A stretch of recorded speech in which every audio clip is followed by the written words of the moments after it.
Part 1, Marvin Gaye. A father kills his son, jealousy, violence, and a lifetime of hatred. Marvin Gaye was the voice that taught the world how to love, how to ache, and how to question injustice.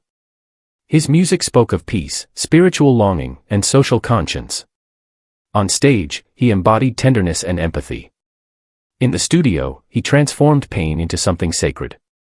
But behind the public image of harmony and grace was a private life ruled by fear, where love never lived and violence shaped every breath from childhood to death.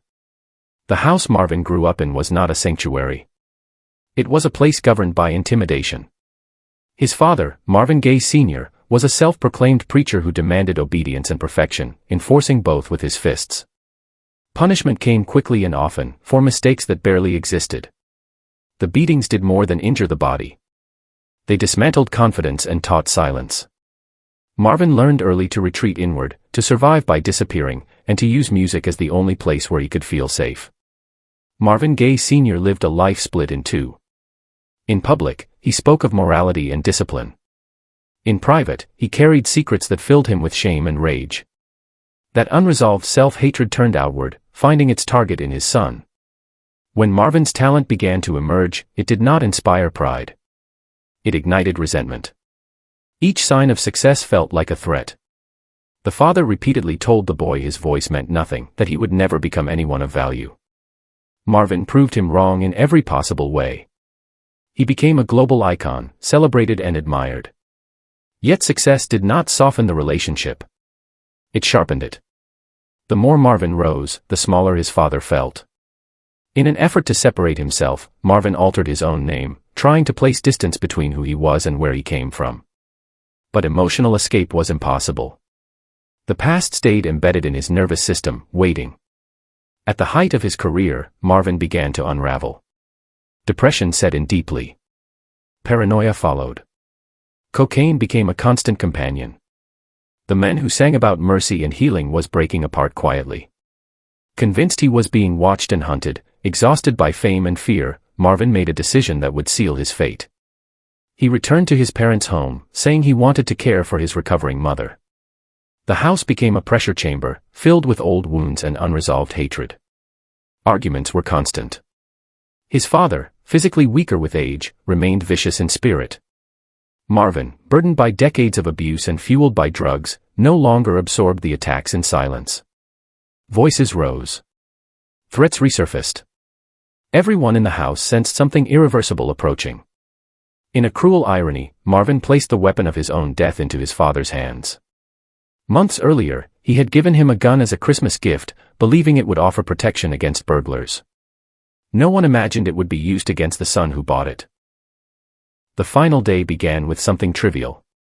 A missing insurance document. The father exploded, shouting at Marvin's mother. From his bedroom, Marvin yelled for him to stop. When the shouting continued, he intervened. The argument escalated into physical confrontation. Marvin shoved and kicked his father, a last act of resistance from a man who had been terrorized since childhood. His mother separated them. Marvin returned to his room, sat on his bed, and believed the conflict was over. It was not. Marvin Gaye Sr. walked down the hallway holding the gun his son had given him. He entered the bedroom without a word. The first shot struck Marvin in the chest, piercing his heart. As Marvin lay dying, his father stepped closer and fired again at close range. It was not an accident. It was an execution. Police arrived to find Marvin Gaye dead on his bedroom floor. His father sat calmly outside. When asked if he loved his son, his answer was chillingly detached. The trial that followed shocked the public. Citing a brain tumor and diminished capacity, the court delivered a sentence so light it bordered on disbelief. The man who killed one of the greatest voices in music never spent a single day behind bars. Marvin Gaye died on the eve of his birthday. His final words to his brother suggested a quiet resignation, as if part of him had always known how this story would end. This was not just a murder. It was the final act of a lifelong cycle of abuse, jealousy, and emotional destruction that began in childhood and ended in silence. The death of Marvin Gaye forces an uncomfortable question about where mental illness ends and conscious hatred begins, and whether some family wounds are passed down until they finally erupt. And as this first tragedy settles in, the next story takes us to another legend whose life was ended by someone who once saved him, proving that love can turn lethal in more ways than one. Part 2, Lee Morgan. The savior who became the killer. Lee Morgan was a jazz prodigy whose trumpet reshaped modern sound before he was old enough to understand the weight of his own brilliance. He recorded for Blue Note while still a teenager, played alongside giants, and delivered performances that felt urgent, fearless, and alive. His tone was sharp and lyrical at once, a voice that could cut through smoke-filled rooms and leave audiences stunned. To the jazz world, he was destiny fulfilled early. Fame arrived quickly, and so did the darkness that often followed it. Heroin crept into his life and hollowed it out from the inside. Gigs were missed. Trust evaporated. The industry that once celebrated him turned away when he became unreliable. Money vanished. Stability disappeared. Lee Morgan drifted through the streets, homeless and forgotten, a genius reduced to survival. His trumpet, once sacred, became an object he was willing to sell just to quiet the craving. At his lowest point, someone noticed him. Helen Moore was not part of the jazz world. She was tough, street-smart, and deeply pragmatic. She saw a man freezing on the margins of the city and decided not to look away. She brought him inside. She fed him. She stayed with him through the agony of withdrawal. The process was slow and brutal, but she did not leave. When his hand stopped shaking, she helped him reclaim his trumpet. When he could stand again, she helped him rebuild a life. Helen became everything. Caretaker. Manager. Gatekeeper. Partner. She booked shows, handled money, and shielded him from the chaos he could not yet manage alone. Through her, Lee returned to the stage. His comeback was remarkable. Audiences welcomed him back. Critics praised his fire. Records sold again. The fall had been deep, but the rise was real. In Lee's story, Helen was the reason he survived. But salvation created imbalance. Dependency slowly hardened into control. Helen had seen him broken, helpless, stripped of dignity. That history gave her an unspoken authority over him. She had saved him, and that fact never left the room. Gratitude became expectation. Love became leverage. Their bond was intense, closed off, and fragile beneath the surface. As Lee's confidence returned, so did his ego. Fame restored his sense of self, and with it came restlessness. He wanted distance from the woman who had known him at his weakest. He began seeing someone younger. He pushed Helen aside emotionally, dismissing her presence and minimizing her role. The woman who had rebuilt his life was treated like a reminder he wanted erased. For Helen, this was not a simple breakup. Her identity had become inseparable from his recovery and success. Without him, the years of sacrifice felt meaningless. Watching him shine while she was quietly replaced felt like being erased in real time. The resentment did not explode immediately. It simmered, thick and unresolved. The night everything ended, New York was buried under snow. A blizzard shut down streets and slowed the city to a crawl. Inside Slug's saloon, the atmosphere was warm and loud. Lee was performing, alive in the music again. Helen came to the club that night. Whether she came to talk, to reconcile, or simply to watch is unclear. What is clear is that the tension finally surfaced. Between sets, an argument erupted. Voices rose. Words turned sharp. Lee humiliated Helen publicly, forcing her out of the club in front of musicians and fans. It was not just rejection. It was dismissal. The final stripping away of the role she had lived for. Helen stepped out into the storm, snow whipping through the streets, carrying something far heavier than anger. She did not leave the area. She sat alone, cold, and made a decision that could not be undone. Helen returned to the club carrying a gun. The room was preparing for the next set. Lee stood near the bar, unaware of what was approaching. There was no speech. No warning. A single shot rang out. The music stopped. Lee fell. The wound was serious but not immediately fatal. Under different circumstances, he might have survived. But the blizzard outside had immobilized emergency services. Ambulances could not reach the club. Time stretched cruelly. For nearly an hour, Lee Morgan lay bleeding as the city remained frozen. The trumpet that once carried so much life was silent on the floor. As the reality of what she had done settled in, Helen broke down. Regret arrived too late. When authorities finally reached the scene, Lee Morgan was pronounced dead. He was still young.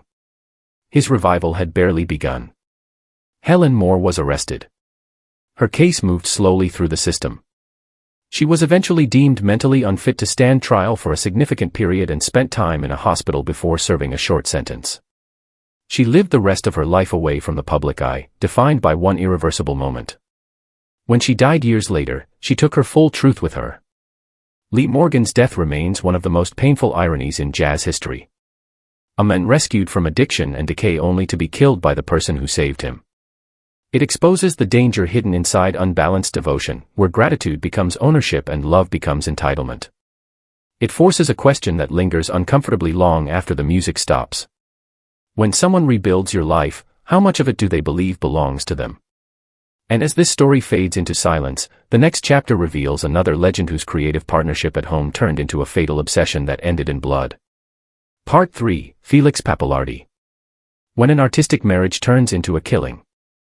Felix Pappalardi stood at the center of a musical revolution. As a producer, composer, and musician, he helped shape the sound of modern rock. He worked closely with Cream, earning a reputation as an invisible force behind their power and precision. Many in the industry called him the fourth member, not as a compliment but as recognition of how deeply his mind was woven into their music.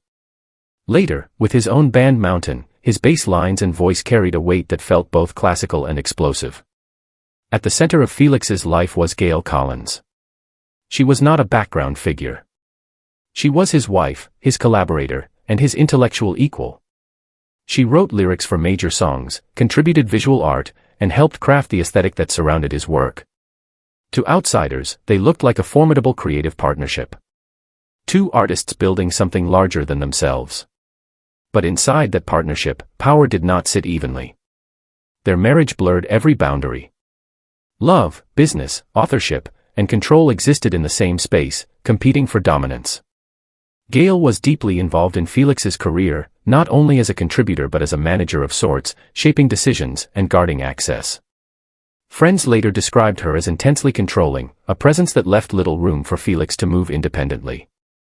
What looked like unity often felt like confinement. The environment around them was volatile. Drugs were common. Excess was normalized. Their relationship operated under the idea of openness, but openness did not eliminate jealousy. It only disguised it. Affairs were tolerated until they were not. Trust eroded quietly while resentment gathered strength. Over time, Felix began to pull away. He grew close to a younger woman and, unlike previous entanglements, this one mattered.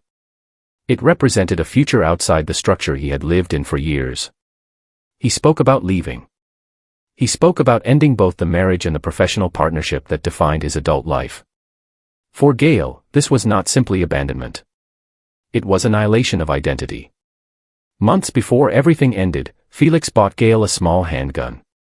He framed it as a practical gift, something to help her feel safe in the city. The gesture carried no sense of danger to him. In retrospect, it became impossible to separate intention from consequence. The night of the killing took place in their Manhattan apartment. Tension had been building for weeks. Arguments had become sharper, more frequent, and more final in tone. That evening, words escalated into something heavier. What exactly was said remains disputed. What is known is that the confrontation ended with a single gunshot. The bullet struck Felix in the neck, severing a vital artery. He collapsed and died in his own home, surrounded by the life he had built. The music stopped instantly. One of the architects of hard rock was gone in a moment that left no room for correction. Gail called authorities and claimed the shooting was an accident. She said Felix had been showing her how to use the gun and that it discharged unexpectedly. The explanation leaned on familiarity and confusion, suggesting a tragic mistake rather than intent. At first glance, it offered a simple ending to a complex relationship. The physical evidence told a more complicated story. Investigators noted inconsistencies between the account and the scene. The angle of the shot raised questions. The state of the marriage mattered. Felix had been planning to leave. Motive hovered uncomfortably close. The idea of an accident felt insufficient to many who examined the details. The case moved to trial and drew intense attention. The courtroom became a place where art, ego, and violence collided. Prosecutors argued that jealousy and loss of control had driven the act. They portrayed Gaye as a woman who could not accept being left behind after years of dominance. The defense held firm to the narrative of negligence, insisting there was no intention to harm. The verdict shocked much of the music world. Gaye was acquitted of the most serious charge and convicted instead on a lesser count related to negligence. The sentence that followed felt painfully light to those who believed a deliberate act had been disguised as misfortune. The gap between what the law decided and what many felt in their gut never closed. After serving a brief term, Gaye disappeared from public life. She withdrew completely, living quietly and avoiding attention. Rumors followed her for years. Stories of isolation, strange health treatments, and self-imposed exile circulated without confirmation. When she died decades later, far from the world she once influenced, she left behind no confession and no clarity. Felix Pappalardi's legacy endures through records that still thunder across speakers.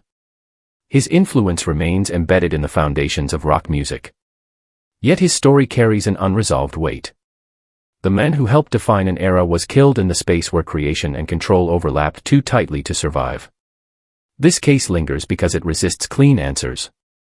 It sits in the uncomfortable space between accident and intention, between partnership and possession, between love and fear of loss.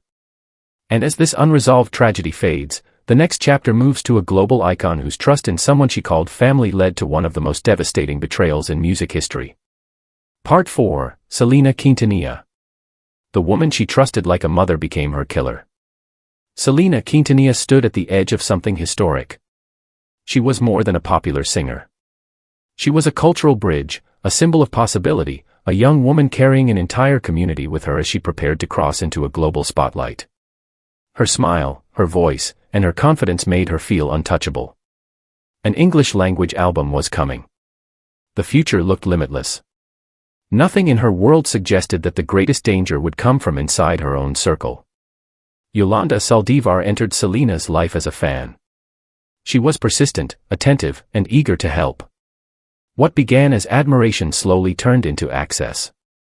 Yolanda worked her way closer, first through a fan club, then into business operations, and eventually into Selena's daily life. She was trusted not only with schedules and logistics but with emotions. Selena treated her with warmth and familiarity, referring to her as a maternal presence rather than an employee. That trust came with power. Yolanda was given access to financial accounts, merchandise operations, and internal records. She controlled information. She controlled communication. She positioned herself as indispensable. To Selena and her family, Yolanda appeared loyal, protective, and committed. To outsiders, she was everywhere. To Yolanda herself, this proximity became identity. Cracks appeared quietly. Fans complained about missing merchandise. Numbers did not add up. Receipts failed to match deposits. When the family looked closer, the picture became clear. Money had been taken. Not by accident.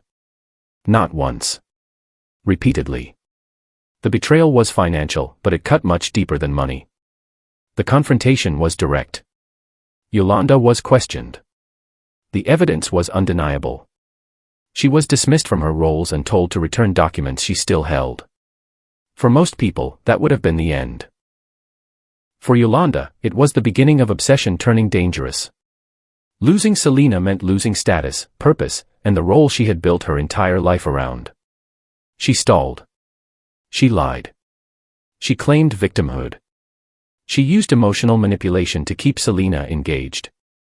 Despite warnings from her family, Selena believed the situation could be resolved calmly. She agreed to meet Yolanda one last time to recover missing paperwork. It was an act of kindness rooted in trust. It was also a fatal miscalculation. The meeting took place at a motel. A neutral space. A quiet room. What happened inside was the collision of denial and reality. Selena asked for the documents. Yolanda avoided the request. The conversation circled. When Selena finally understood that nothing would be returned and turned to leave, the illusion shattered. A single gunshot echoed in the room. Selena was struck from behind. The injury was catastrophic. Yet she did not collapse immediately. Adrenaline carried her forward. She ran from the room into the hallway, then into the lobby, leaving a trail of blood behind her. People rushed to help. In those final moments, Selena did something that ensured the truth would not be buried. She named her attacker. As staff called for help, Yolanda retreated to her vehicle outside. What followed was a standoff that lasted for hours. Yolanda remained inside, speaking to negotiators, alternating between remorse and denial. She claimed the gun had discharged by accident. She framed herself as the victim of circumstance. Inside the motel, doctors fought to save Selena. They could not. She died shortly after, her life ending at an age when it was only beginning to expand. The city stopped. Then the world followed. Grief moved faster than explanation. Selena's death was not processed as a celebrity tragedy. It was personal. It felt like a family member had been taken. Mourning filled streets, homes, and airwaves. The loss was collective. The trial moved quickly. The evidence was overwhelming. Witnesses testified. Medical findings were clear. Selena's final identification left no doubt. The defense attempted to maintain the narrative of an accident, but it could not withstand scrutiny. The verdict was guilty. Yolanda Saldivar received a life sentence, with the possibility of parole far in the future. Even behind bars, the case did not rest. The idea that the person responsible for such a loss might one day seek release remains a source of pain and anger. For many, the betrayal outweighs any legal timeline. Selena's legacy has only grown. Her music continues to echo through celebrations and memories. Her image remains alive. What lingers is the absence. The future that never arrived. This story is not only about obsession or greed. It is about how proximity can distort loyalty, how access can become entitlement, and how trust, once weaponized, becomes fatal. Selena believed in people. That belief shaped her career and defined her end. The silence she left behind still asks difficult questions about where responsibility lies when admiration turns into control and devotion becomes possession. And as this chapter closes, the next story confronts an even darker reality, where a child's voice that once defined innocence was silenced by the person meant to protect her. Part 5, Judith Barsi. The child star killed by her own father. Judith Barsi was a voice that defined childhood for an entire generation. Long before most children learned how to read, her voice was already living inside movie theaters and living rooms. It was bright, hopeful, and unmistakable. Audiences recognized her as the heart behind animated characters whose innocence felt real because it was real. She did not act like a child. She was one. Success arrived early and intensely. Judith worked constantly. Recording sessions, auditions, studio days, voice work that paid more than many adults would ever earn. Her income lifted her family out of financial insecurity and placed them into a comfortable life in Los Angeles. To the outside world, this looked like a miracle story. A talented child supporting her parents. A family rescued by opportunity. Inside the home, that success planted something darker. Joseph Barsi, Judith's father, was an alcoholic whose emotional instability had followed him across continents. He carried deep paranoia, resentment, and an obsession with control. Judith's rise did not inspire pride. It triggered fear. He became convinced that her success meant he was losing authority. That his wife and daughter would one day leave him, take the money, and abandon him. In his mind, fame was not a blessing. It was a threat. His response was domination through terror. Joseph ruled the household with psychological cruelty and physical intimidation. He screamed. He threatened. He punished without reason.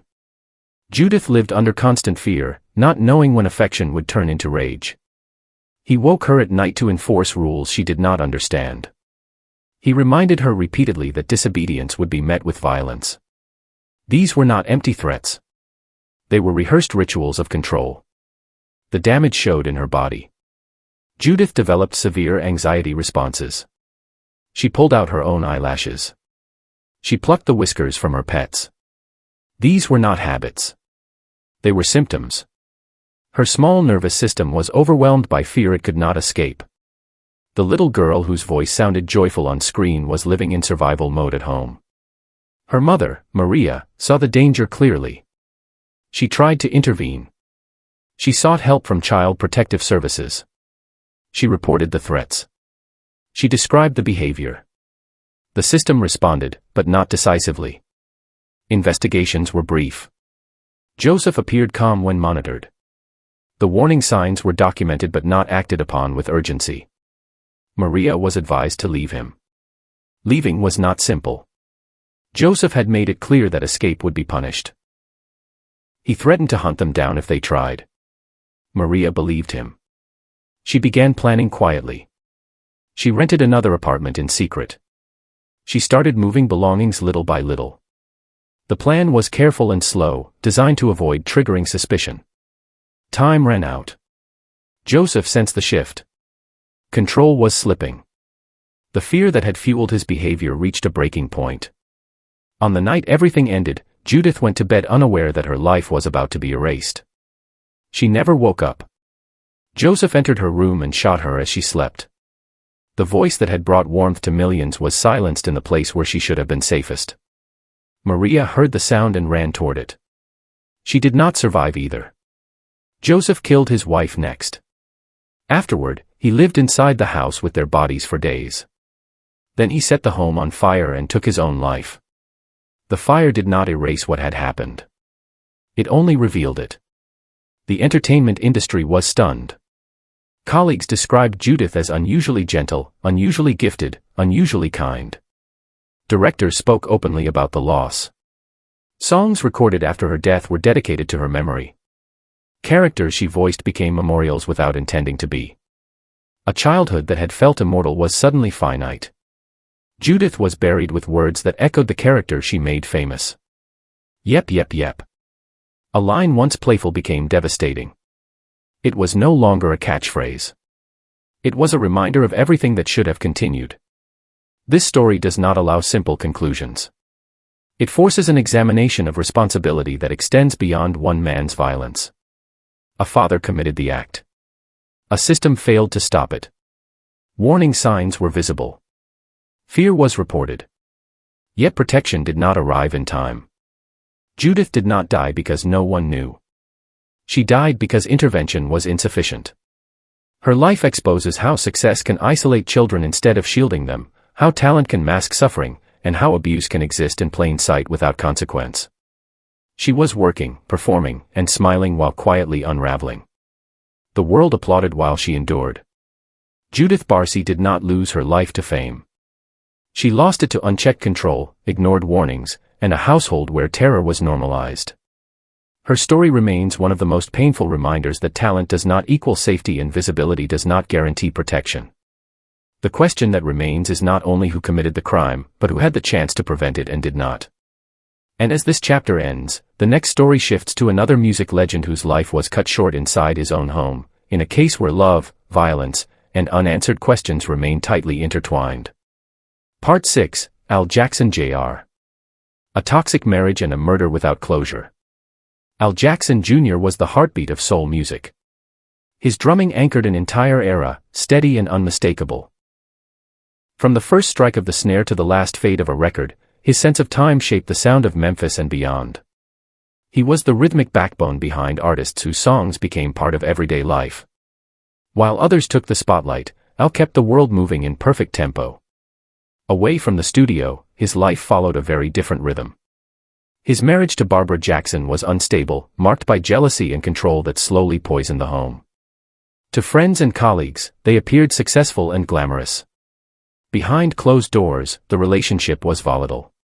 Arguments escalated quickly. Fear replaced trust. The house no longer felt safe. The danger was not hypothetical. Months before his death, an argument turned violent. Barbara shot Al during a domestic dispute. The injury was serious. He survived. And then he made a decision that would haunt every retelling of his story. He chose not to press charges. Whether driven by hope for reconciliation, concern for reputation, or a belief that things could be managed, the warning went unheeded. Violence had already crossed a line. Al began planning a way out. Divorce became real. He spoke to friends about leaving, about reclaiming peace, about starting again. In relationships defined by control, the moment of departure is often the most dangerous. Tension intensified. The house felt like a countdown. The night of the killing was framed as a robbery. Al returned home expecting a normal evening. Instead, armed men confronted him inside his own house. According to the account that followed, he was overpowered and shot multiple times. The attack was swift and brutal. The man who kept time for the world was silenced where he should have been safest. When authorities arrived, the scene raised questions immediately. Barbara was present and unharmed, restrained in a way that appeared staged to some investigators. The violence inflicted on Al was extreme, focused, and personal. Valuables remained largely untouched. It did not resemble a chaotic burglary. It looked deliberate. Suspicion turned toward the marriage that had already produced bloodshed. Investigators noted the earlier shooting. They noted the pending divorce. They noted the timing. The idea of hired attackers entered the conversation quietly, then loudly. Names circulated. Connections were explored. One suspect emerged, a man believed to have ties to Barbara. But belief is not proof. The case unraveled under the weight of missing certainty. Witnesses were inconsistent. Evidence was circumstantial. No direct link could be established that would hold in court. The justice system requires more than intuition, more than pattern recognition, more than what feels obvious. Without a decisive thread, charges could not be sustained. The case stalled. Within the music community, the verdict was never ambiguous. Many believed Al was not killed by strangers. They believed the earlier violence foretold the ending. They believed the home invasion was a cover for something far more personal. But belief does not reopen cases. Files remained open yet unmoving. The truth stayed out of reach. Barbara lived under a cloud of suspicion for the rest of her life. She denied involvement. She was never convicted. She died years later without offering clarity. The men suspected of pulling the trigger were never conclusively held responsible. The questions outlived everyone involved. Al Jackson Jr.'s death became symbolic. Not only of a life cut short, but of how repeated warnings can be ignored until there is nothing left to protect. A prior act of violence had occurred. It was known. It was survived. And it was dismissed. The system moved on. The danger did not. His music continued to play. Every familiar groove carried a quiet echo of what was lost. The beat remained perfect. The ending did not. His story sits at the intersection of domestic violence and legal limitation, where certainty dissolves and accountability slips away. This case refuses closure because it forces an uncomfortable reflection on what happens when harm is minimized and patterns are explained away. It asks whether the most critical moment was not the night of the killing, but the earlier moment when violence first surfaced and consequences never followed. What lingers is not only who pulled the trigger, but how many opportunities existed to stop the countdown before it reached zero. And as this unresolved tragedy fades into silence, the next chapter moves to a towering figure in reggae whose generosity opened the door to a betrayal that would end his life. Part 7, Peter Tosh. Kindness repaid with blood. Peter Tosh lived as a warrior. His music carried defiance, discipline, and moral clarity. He stood against oppression with words sharpened by conviction, and he moved through the world with the posture of someone who refused to bow. To many, he was a militant voice of reggae. To those who knew him, he was also a man guided by a simple belief that dignity must be shared, especially with those left behind. That belief shaped how he lived at home. Tosh practiced generosity not as performance but as principle. He gave money, shelter, and opportunity to people struggling at the margins of Kingston. He believed redemption came through trust, and that a hand extended in good faith could change a life. Friends warned him to be cautious. He listened, then chose compassion anyway. Dennis Laban entered Tosh's life through that open door. Recently released from prison and desperate for stability, Laban had few options. Tosh offered him support. Food. Cash. Access to his inner circle. Laban was treated not as an employee, but as someone deserving of dignity. For a time, gratitude appeared genuine. It did not last. What began as appreciation shifted into expectation. Laban saw Tosh's success up close. The house. The visitors. The idea of wealth. The distance between where he stood and what he believed Tosh possessed grew into resentment. Gratitude curdled into entitlement. The men who had been helped began to feel owed. The night everything ended began quietly. Tosh was at home with his partner and friends, celebrating a recent return from travel. It was not a party in the public sense. It was private. Familiar. Safe. Then armed men forced their way inside. Laban led them.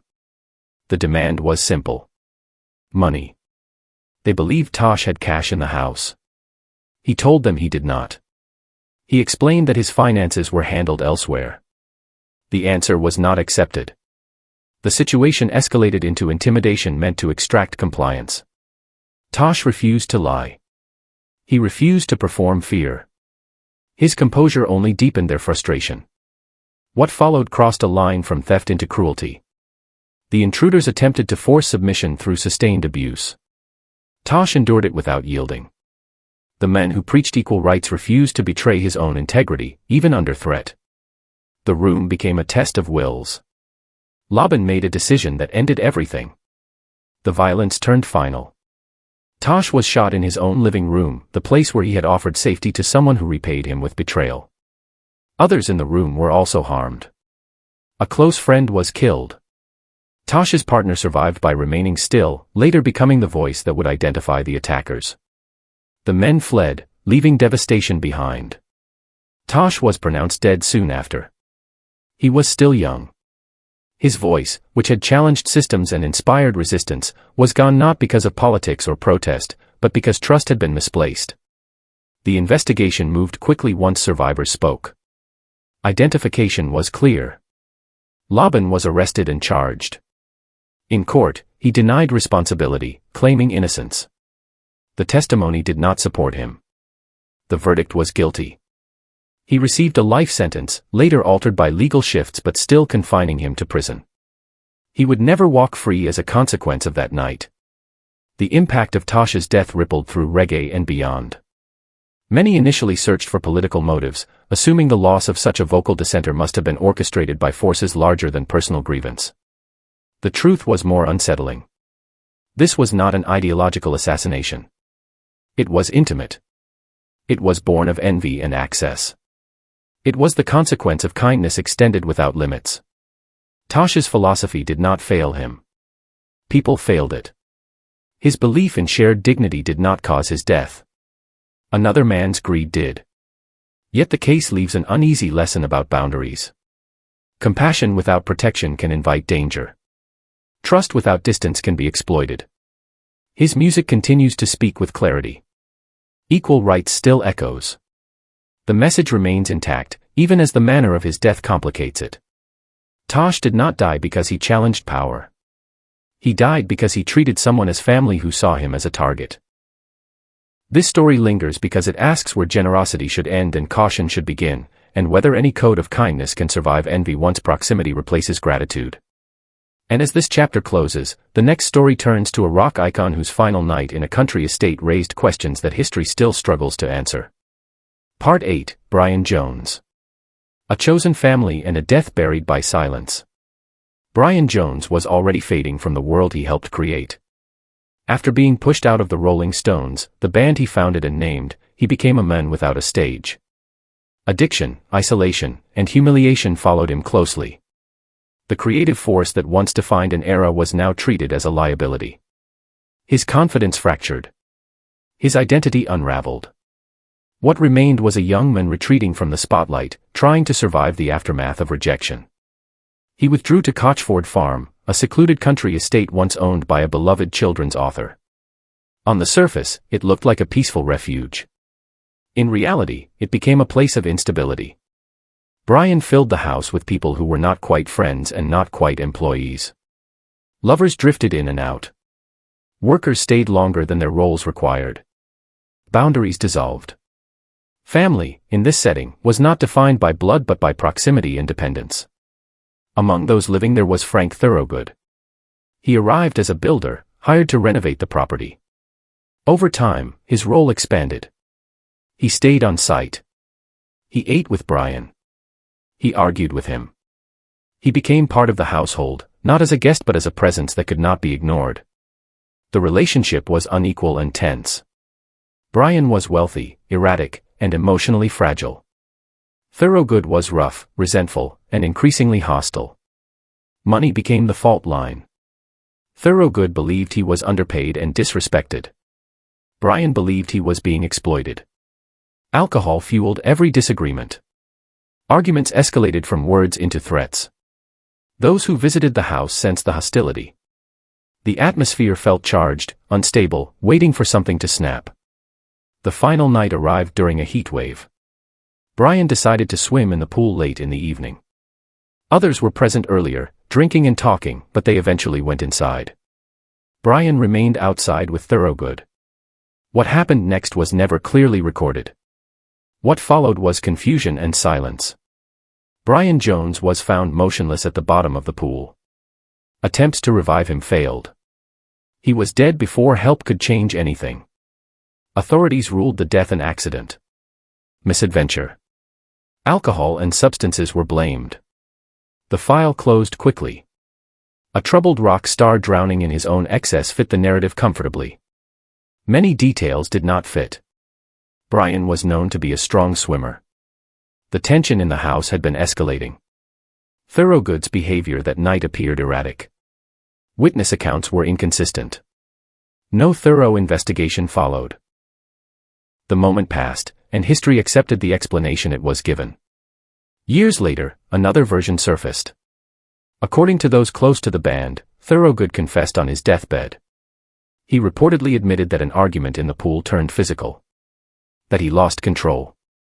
That he held Brian under the water until he stopped struggling. The confession came too late. The man was already dying. There would be no charges.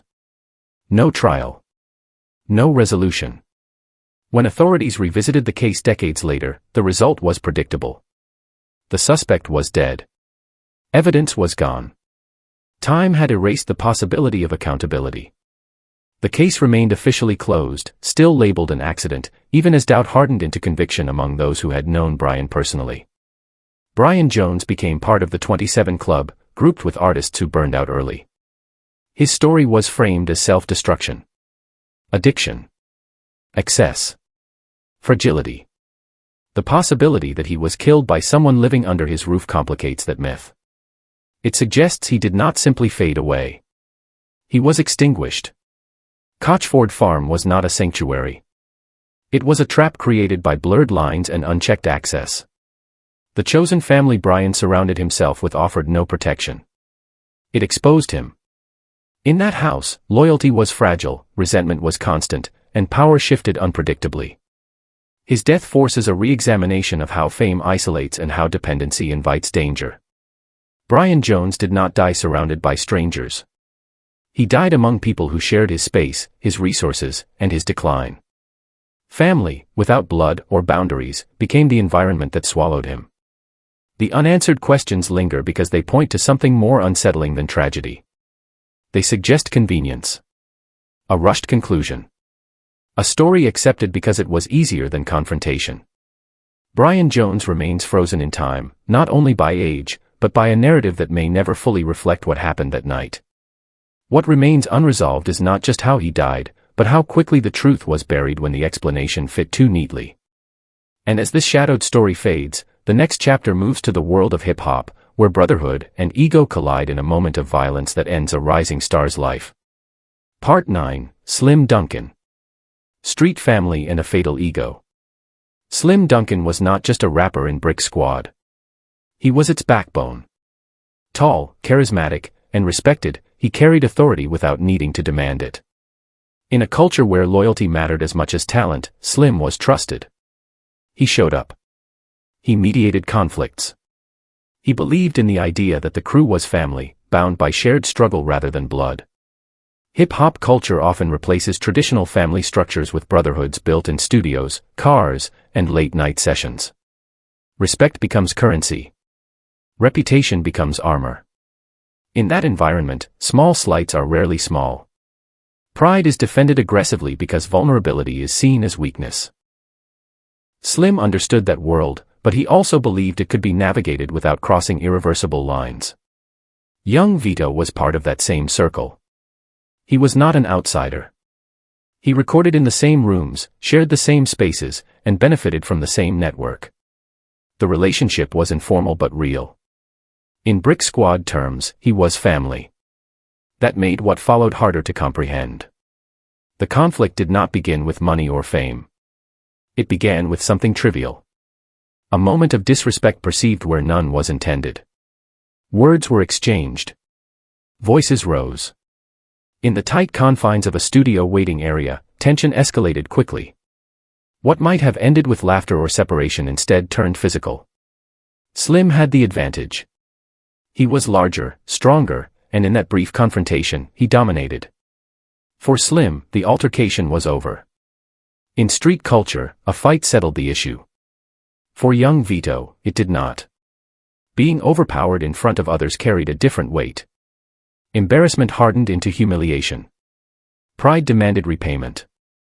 Young Vito left the room. He did not leave the building. He returned with a gun. The studio was a place meant for creation. Microphones stood ready. Beats were paused. When young Vito came back, he did not speak. He raised the weapon and fired. The shot struck Slim Dunkin in the chest. The impact was immediate. Chaos followed. The brotherhood dissolved in seconds. Slim was rushed to the hospital, but the injury was fatal. He was pronounced dead shortly after arrival. His life ended before his career reached its full shape. The loss stunned the Atlanta music scene. A man known for presence and loyalty was gone, killed by someone who had shared the same circle. Gucci Mane, deeply affected, spoke of Slim as family. His grief was public and raw. The incident shook Brick Squad at its core. It forced a reckoning about how quickly violence could replace loyalty when ego took control. Young Vito fled but later turned himself in. He claimed fear. He claimed self-defense. The argument did not persuade everyone.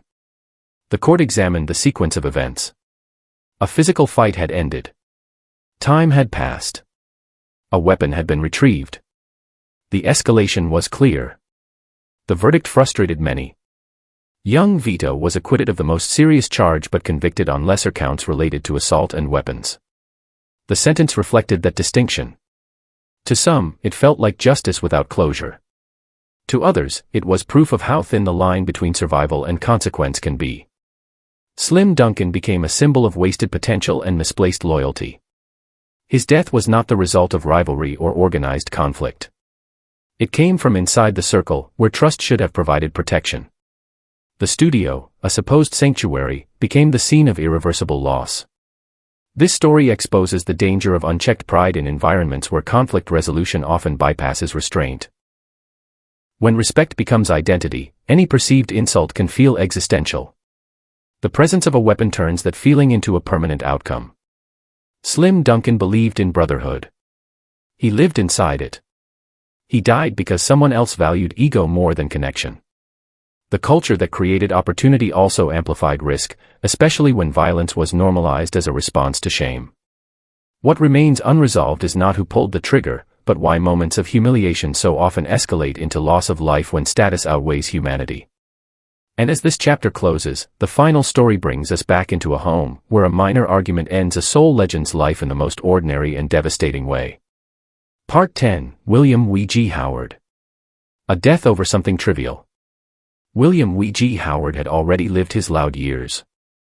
As the lead voice of the dramatics, he carried heartbreak and tenderness into soul music that lingered long after the needle lifted. The crowds faded with time, but respect remained. By the later chapter of his life, he was no longer chasing charts or stages.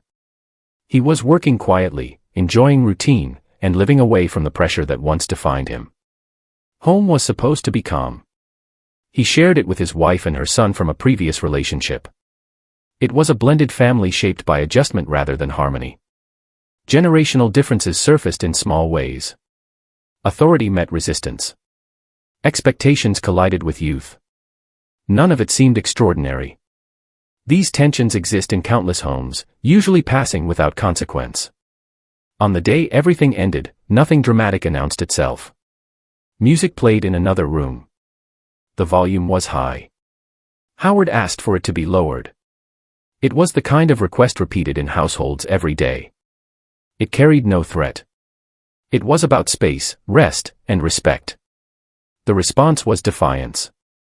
Words were exchanged. The tone sharpened. What began as irritation turned into confrontation. Pride stepped in where patience might have ended it. The argument grew faster than anyone expected. In that narrow space between irritation and restraint, control vanished. The young man reached for a gun. A single shot echoed through the living room. William Howard collapsed where he stood. The voice that once defined longing and pain fell silent in his own home. Emergency responders arrived quickly, but nothing could reverse what had been done. A career measured in decades ended in seconds over a disagreement that should have meant nothing. The aftermath was painfully straightforward. There was no mystery about what happened. No hidden suspects. No elaborate narrative. The shooter was family. The location was home. The motive was impulse. The court proceedings reflected that clarity. The conviction came. The sentence followed. A young life was confined. A legend was gone. For the music community, the shock lay in the simplicity. There was no conspiracy, no rivalry, no public feud. This was not a story of fame attracting danger from outside. It was a reminder that proximity can be more dangerous than distance. That ordinary conflict can become irreversible when violence is within reach. William Howard's death closed a circle that had appeared throughout these stories. The most dangerous place was not the street, the stage, or the spotlight. It was the living room. The people closest held the greatest power to harm. In this case, that power was exercised without foresight and without mercy. His legacy remains in recordings that still play softly in the background of everyday life. Songs about love and vulnerability now carry an added weight. They were sung by a man who did not survive the smallest fracture of domestic peace. This final story strips away myth and leaves only a stark truth. Violence does not always arrive dressed as chaos. Sometimes it enters quietly, disguised as routine, waiting for a moment too small to justify what follows. What stays with the listener is not only how easily the line was crossed, but how familiar the setting feels. And as this last chapter settles, the full series stands as a single question about trust, proximity, and why the places meant to protect us can become the most unforgiving of all.